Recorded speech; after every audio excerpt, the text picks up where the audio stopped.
let's get one thing straight, because this trips up almost everyone.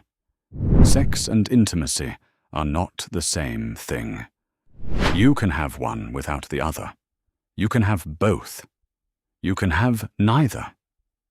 And here's the part that surprises people.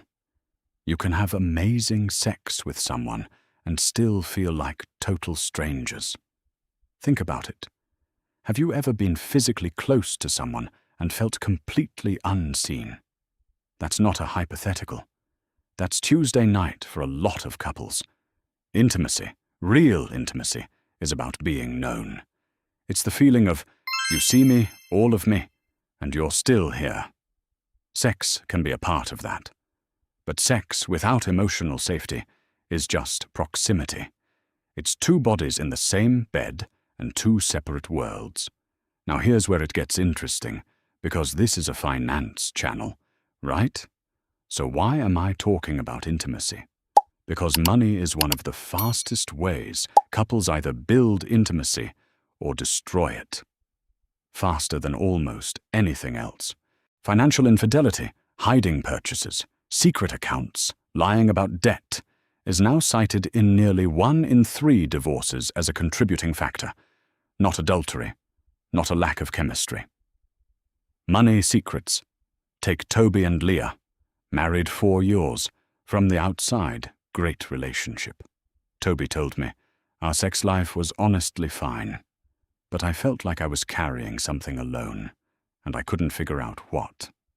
Turns out Leah had been quietly paying off a private loan for almost a year, without telling him. Not because she was reckless, because she was ashamed. And instead of intimacy, that shame built a wall. Shame. It doesn't announce itself. It doesn't sit you down and say, hey, I'm about to ruin your emotional connection. It just withdraws. Quietly. Piece by piece. You know what's wild? Most couples can point to the exact week the argument started, but almost none of them can point to the exact week the withdrawal started, because withdrawal doesn't look like conflict. It looks like distance that feels normal until it doesn't. Daniel put it this way when he talked to me about his marriage.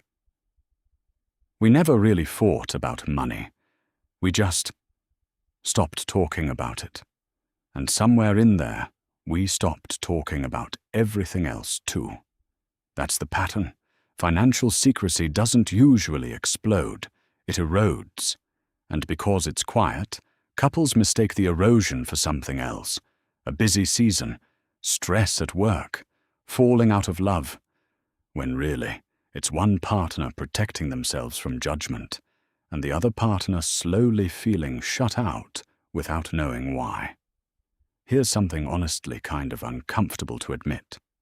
A lot of couples use sex as a shortcut back to closeness because it's easier than the conversation underneath it. Think about it this way. Talking about debt requires vulnerability. It requires admitting fear, admitting mistakes, sometimes admitting shame. Sex, in comparison, can feel simpler. It's physical. It has a clear beginning and end. It doesn't require you to say the hard sentence out loud. So couples reconnect physically and think the emotional gap is closed, but it's not. It's just papered over. And research on relationship repair shows that physical reconnection without emotional repair tends to last, on average, less than 2 weeks before the same distance creeps back in. That's not a flaw in the couple. That's just how avoidance works. You can't skip the conversation and land on the connection.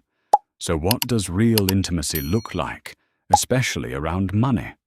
It's not complicated, but it is uncomfortable at first. It looks like Priya sitting her husband down and saying, I need to show you something, and I need you to not react right away.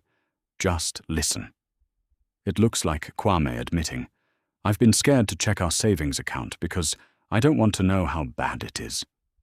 It looks like naming the fear before the fear names the relationship. Real intimacy is built in the moments where you could hide something and choose not to. That's it.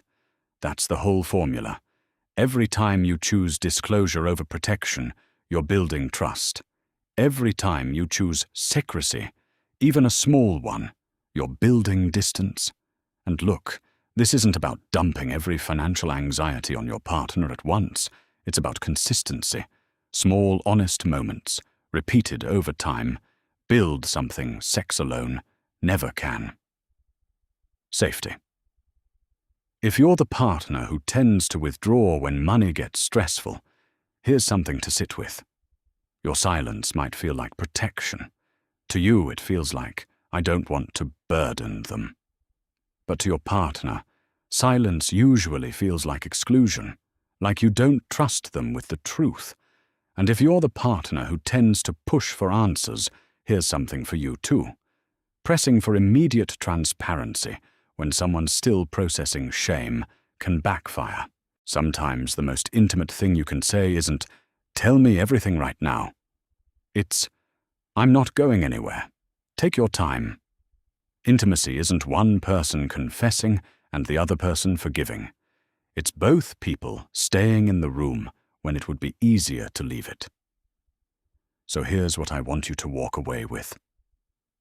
Sex can happen in a night.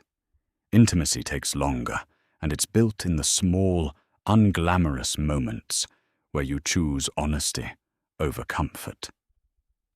Remember the question from the start of this video? Have you ever been physically close to someone and felt completely unseen? That question was never really about proximity. It was about being seen. You can share a bed, share a bank account, and still feel worlds apart if nobody's actually talking about what's underneath the numbers. If any part of this hit close to home, honestly, that's not a bad sign. That's usually the sign you're finally paying attention to the right thing.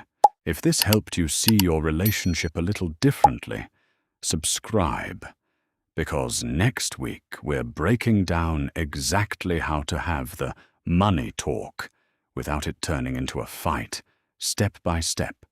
And if you've got a story like Maya's or Toby's or Priya's, drop it in the comments.